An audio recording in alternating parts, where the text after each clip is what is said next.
સુરતમાં આજે ધોધમાર વરસાદ વરસ્યો છે। હવામાન વિભાગની આગાહીના અન્વયે દક્ષિણ ગુજરાતમાં આજે ઓરેન્જ એલર્ટ આપવામાં આવ્યું હતું। આગાહીના પગલે આજે સુરતમાં મેઘરાજાએ ધમાકેદાર બેટિંગ કરી છે। આકાશમાંથી આફત વરસી અને વરસેલા ડાયમંડ સિટીને ફરી એકવાર ડૂબાડી દીધું છે। ધોધમાર વરસાદથી શહેરના અનેક વિસ્તારો પાણીમાં ગરકાવ થયા છે, જેના પુરાવા આપ આપની ટીવી સ્ક્રીન ઉપર આકાશી દ્રશ્યોના માધ્યમથી જોઈ રહ્યા છો। ઉધના નવસારી રોડ ઉપર ભરાયેલા વરસાદી પાણીના આ આકાશી દ્રશ્યો છે। ઉધના નવસારી રોડ ઉપર ભરાયેલા વરસાદી પાણીને લઈ અને વાહન ચાલકો, સ્થાનિકો, રાહદારીઓ તમામને પારાવાર મુશ્કેલી વેઠવાનો વારો આવ્યો હતો। Udhna bus depot, Laxminarayan industries જેવા વિસ્તારો વરસાદી પાણીમાં અત્યારે ગરકાવ છે।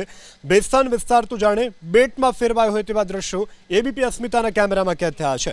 જ્યાં જુઓ ત્યાં ફક્ત ને ફક્ત પાણી જ પાણી અત્યારે નજરે પડી રહ્યું છે। રોડ, રસ્તા, નીચાણવાળા વિસ્તારો ફક્ત વરસાદી પાણીના જલ સૈલાબ તલે અત્યારે જોવા મળી રહ્યા છે। વરસાદી પાણી ભરાતા મહાનગરપાલિકાના પાપે રાહદારીઓ, વાહન ચાલકો અત્યારે હાલાકી ભોગવી રહ્યા છે। ઉધના રોડ આખો વરસાદી પાણીમાં ગરકાવ છે। રોડ ઉપર વાહનો ડૂબી જાય તેટલા પાણી ભરાયા છે। રોડ ઉપર ઘૂંટણ સમા પાણી ભરાતા વાહન ચાલકો મહા મુસીબતે અહીંથી પસાર થઈ રહ્યા છે।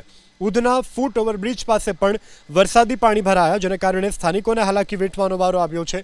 રોડ ઉપર પાણી ભરાતા ટ્રાફિક જામની પણ સમસ્યા સર્જાઈ। ભારે વરસાદથી ડિંડોલી રેલવે સ્ટેશન ગરનાળામાં પણ વરસાદી પાણી ભરાયેલા મળ્યા જોવા।